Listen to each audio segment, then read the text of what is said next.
Débat Dan Hall.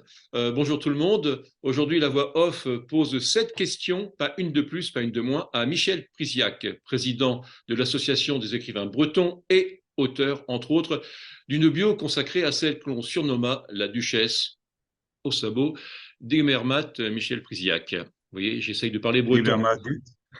Grâce à Michel et surtout grâce à votre livre, j'ai rencontré Anne de Bretagne, un personnage passionnant qui a marqué l'histoire de la Bretagne, mais aussi celle de la France.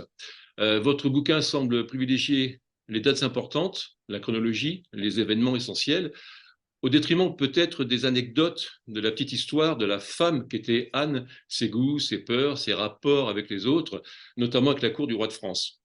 Alors, Michel, est-ce un choix ou ce fait est-il dû à un manque d'archives sur lesquelles s'appuyer? Le manque d'archives, non, bien évidemment, ce sont des dizaines de livres qui ont été publiés à propos d'Anne de Bretagne, beaucoup de livres écrits par des gens qui croient en la Bretagne, quelques-uns aussi par des historiens de France, si j'allais dire, entre guillemets. J'ai préfacé également un livre d'Anne de Bretagne pour Annick Le Bourlot. Alors, des archives, non, j'en ai des quantités, bien sûr, et l'intérêt, c'est de comparer les archives. J'ai voulu que les lecteurs de ce livre gardent en mémoire précisément une série de dates, de lieux, de circonstances, qu'ils soient tous capables de dire à la fin du livre, eh bien, j'ai lu l'histoire d'une fille élevée en château, d'une enfant au château, d'une fille en château, d'une femme dans des châteaux. Elle a toujours vécu dans les châteaux et le rêve est là, mais la réalité aussi de la personne. D'accord. Vous avez écrit un livre historique très documenté et surtout très précis. Alors, vous êtes romancier. Pourquoi ne pas avoir choisi un roman historique mêlant des événements et des personnages réels ou fictifs? Quand on écrit un livre, on fait un choix, mais aussi par rapport à tout ce qui a été déjà écrit. D'excellents romans ont été écrits à propos de la vie d'Anne de Bretagne. Et comme tout romancier, des choses ont été ajoutées, anecdotiques, utiles d'ailleurs pour comprendre. Alors moi, j'ai voulu laisser tout cela de côté pour ne pas encombrer l'esprit. On s'aperçoit très souvent qu'on a lu un livre et on ne sait plus très bien quelle est la démarche, qu'est-ce qu'il y avait comme idée dans un livre. Je pense qu'un livre a un contenu qui doit être relativement dense. Et en disant ça, je pense aux anciennes cartes de géographie. On voit encore dans les classes les anciennes cartes et finalement, on est capable de représenter la France, on est capable de représenter la Bretagne, on voit les différentes régions, qu'est-ce qu'on y produit, et ça reste en mémoire. Ouais. Euh, et j'aimerais que dans un livre comme celui-là, ça reste en mémoire. Autrement, les gens ont tendance à, quand on parle par exemple d'Anne de Bretagne, ils vont ouvrir leur smartphone, ils vont trouver les infos. Eh ben, je sais puisque l'ordinateur sait.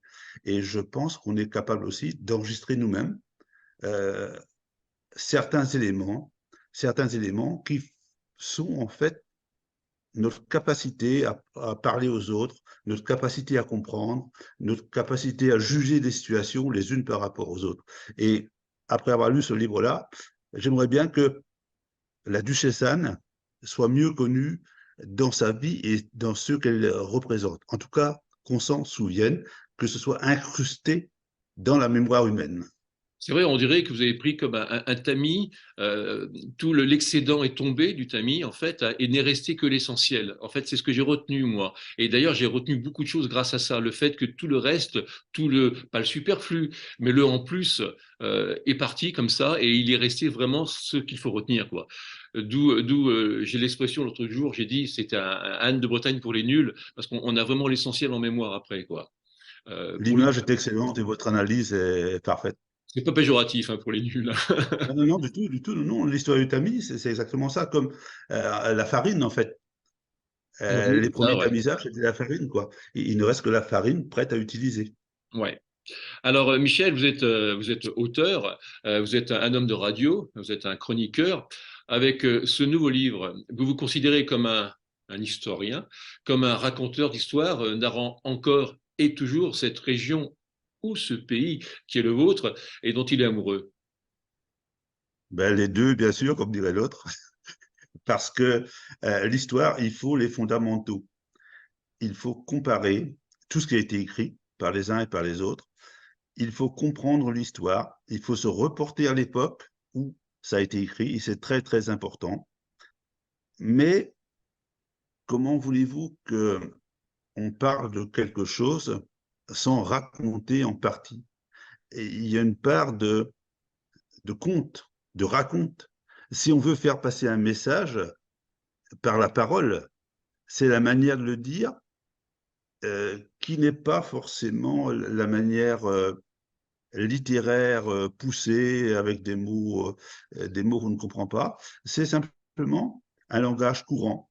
Et je pense que raconter, conter, c'est quelque part un langage universel. On pourrait de la même manière raconter les mathématiques. Et c'est ce qui restera toujours au niveau des élèves, au niveau des adultes aussi, au niveau des conférences qu'on peut faire. Qu'est-ce qui reste dans l'esprit humain? Et ça, c'est une fois de plus, qu'est-ce qui reste? Eh bien, il reste ce qu'on a dit en utilisant des gestes, en disant tel mot plutôt que tel autre, euh, en maintenant l'attention des gens aussi. Et de ce côté-là, on est un peu raconteur et je revendique que dans l'oralité, il y a un côté raconté. Mais on peut raconter des choses vérifiées, des choses vraies, des choses sûres, des choses certaines dont les gens se souviennent. Alors, je vais faire une petite entorse à mon règlement de cette question, parce que j'en ai trop envie. Vous avez dit message. Alors, je sais que vous n'êtes pas facteur, hein, mais quel est le message? Ben, le message, c'est la vie de cette personne, être capable pour le lecteur de s'imprégner de quelque chose qu'il peut encore réutiliser par la suite. Ouais. Que ce soit pas dans l'indifférence. Et d'ailleurs, même cette idée de personnalité, je l'ai retrouvée aussi dans la messagerie de verre. Ouais. Et Ouais. c'est cette capacité de partager en réalité un message avec les autres personnes. Et ce message, c'est vraiment que cette duchesse soit la personnalité forte de Bretagne s'il en est. C'est la femme qui représente son époque par rapport à ce qu'on appelle aujourd'hui l'égalité entre hommes et femmes. Elle a montré qu'une femme, à l'époque, en prenant des risques, en étant solide, était capable de faire beaucoup de choses. Et tout en pensant à son peuple. Elle n'a jamais oublié son peuple. Et ça, c'est aussi une leçon de vie à garder. Ah, vous m'apportez ma quatrième question sur un fil, là, vous la lancez vous-même, hein. Cette question numéro 4, c'est Anne de Bretagne, et on est d'accord, est un symbole fort de la résistance bretonne. Le rattachement de la Bretagne à la France date de 1532, soit presque 18 ans après la mort de la duchesse. Alors voici une série de questions. Est-ce qu'on peut parler d'abord d'une annexion? Si oui, peut-on prétendre que les Bretons ont fini par accepter d'être français à condition de rester bretons? Enfin, vous qui êtes si attaché à l'identité bretonne, comment vous pourriez la définir? Le Oui, rattachement il y a officiel, beaucoup de questions dans la question, je oui, sais. mais 1532, c'est François Ier. Oui, François Ier n'a pas suivi un protocole qui avait été signé lors du traité du Verger et lors des différents mariages d'Anne de Bretagne. Il était convenu par traité que la fille aînée d'Anne de Bretagne conserverait son titre de duchesse et serait la duchesse de Bretagne. François Ier n'a pas tenu compte de cela.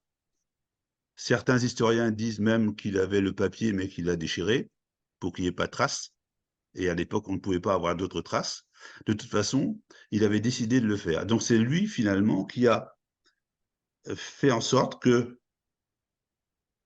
la Bretagne devienne française et gérée par la cour de France.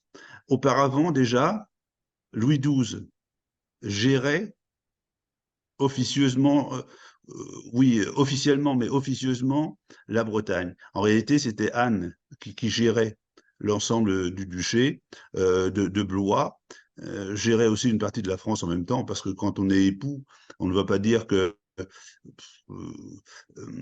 Anne ne connaissait pas ce que faisait Louis, comme diraient les autres, forcément, elle savait et elle avait une influence sur lui. Donc c'est ça, 1532, il a voulu unifier la France et la Bretagne a fait partie du lot. Jusque-là, le traité du Verger disait que les filles de François II devaient forcément se marier avec le consentement du roi de France. Mais c'était avec son consentement. Il n'était pas prévu que ce soit le roi de France lui-même qui se donne le droit de se marier à la reine. Non, non, ça c'est l'interprétation qui est faite par le roi, euh, dès Charles VIII, qui a dit, ben, je veux bien autoriser la Anne à se marier, donc je donne l'autorisation, mais en fait je donne l'autorisation à moi-même Ouais. pour me marier avec elle. Et à partir de là, ça a été, ça a été la fin de l'indépendance.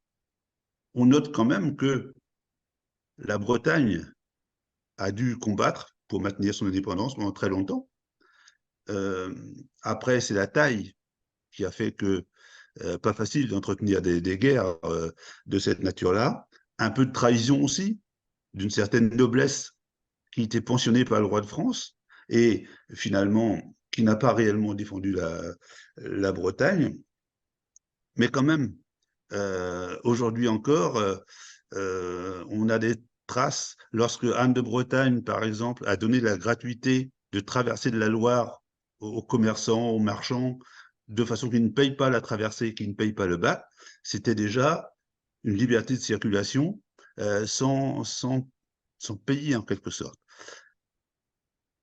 Et la Bretagne a en plus quelque chose qui est le peuple breton, qui a une âme, qui a du caractère et qui sait ce qu'il veut. Mm.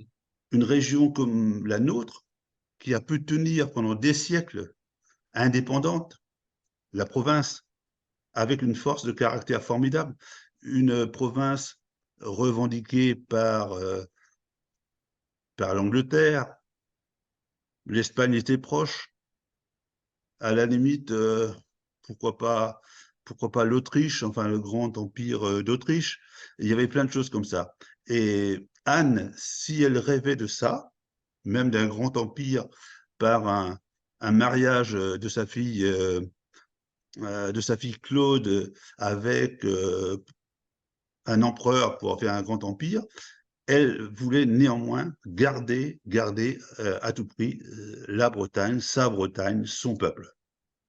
Et puis il y a aussi une identité très forte parce que les Bretons, comme les Basques, tiennent à leur identité. Mais le côté en plus, c'est que les Bretons sont très voyageurs et je suis bien placé pour savoir que les gens qui ont quitté la Bretagne pour des raisons multiples, hein, que ce soit professionnelles ou autres, même 100 ans ou 150 ans après, même s'ils résident en France ou même à l'étranger, ils restent bretons.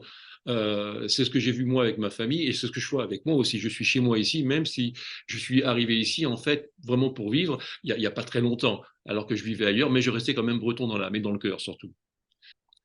On l'a vu avec l'émigration bretonne de la fin du 19e siècle, notamment et début 20e siècle, quand ils embarquaient du Havre pour aller à New York à bord des vapeurs, ils ont fondé des paroisses au Canada auxquelles ils ont donné les noms finalement. Il existe au Québec une petite ville qui s'appelle Gourin City. Il y a aussi Saint-Brieuc City. Et il y a des quantités comme ça de noms bretons. Et finalement, aujourd'hui, vous regardez un match de football international, vous regardez des compétitions sportives, où que l'on soit, c'est quand même assez exceptionnel de ne pas trouver un drapeau Gwenadu quelque part dans les tribunes. Ouais. Et la personne qui présente ça, ou les personnes, eh bien, elles ont la Bretagne au cœur. Elles ont l'âme bretonne chevillée en elles et elles n'ont pas peur d'en faire la démonstration, y compris au loin. Donc, breton de cœur et français de raison, quoi. Tout à fait, tout à fait. C'est ce que disait De Gaulle, mais pas par rapport à son pays, mais par rapport, il disait royaliste de cœur, mais républicain de raison. C'est De Gaulle qui disait ça. Et puis on invite tout le monde en fait à être breton de cœur, Ouais. parce que ils ont beaucoup à emprunter chez nous et, et réciproquement finalement. Je trouve que on garde fort bien notre identité. Il faut qu'on continue à la défendre, mais ça ne veut pas dire qu'on n'a pas le droit d'être ouvert sur l'extérieur et ouvert sur les autres cultures. Ouais, et vous êtes vraiment un des avocats qui plaidait bien cette cause-là, je trouve. Euh, Cinquième question, avez-vous en réserve d'autres personnages historiques bretons que vous aimeriez présenter à vos lecteurs? Parce qu'il y a d'autres gens, d'autres personnes qui ont défendu ardemment la Bretagne, soit par l'épée, soit par le texte. Oui, beaucoup. Alors, je ne sais pas, il y a François II de Bretagne Oui. qui mériterait d'être approfondi. Là, j'en ai parlé un peu dans ce livre-là, mais pour être un peu, pas provocateur, mais pour Vous m'amuser un pouvez, vous peu, parce pouvez. il faut le faire. Ben, des fois, je me dis que je m'intéresserais bien au roi Morvan, Oui.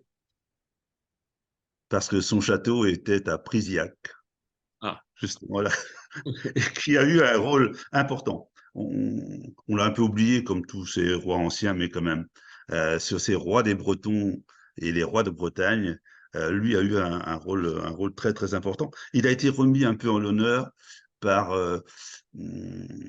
un communicateur et qui a fait du centre-Bretagne, du pays du centre-Bretagne, le pays du roi Morvan. Il y a de cela déjà 35 ans, et auparavant était un peu inconnu.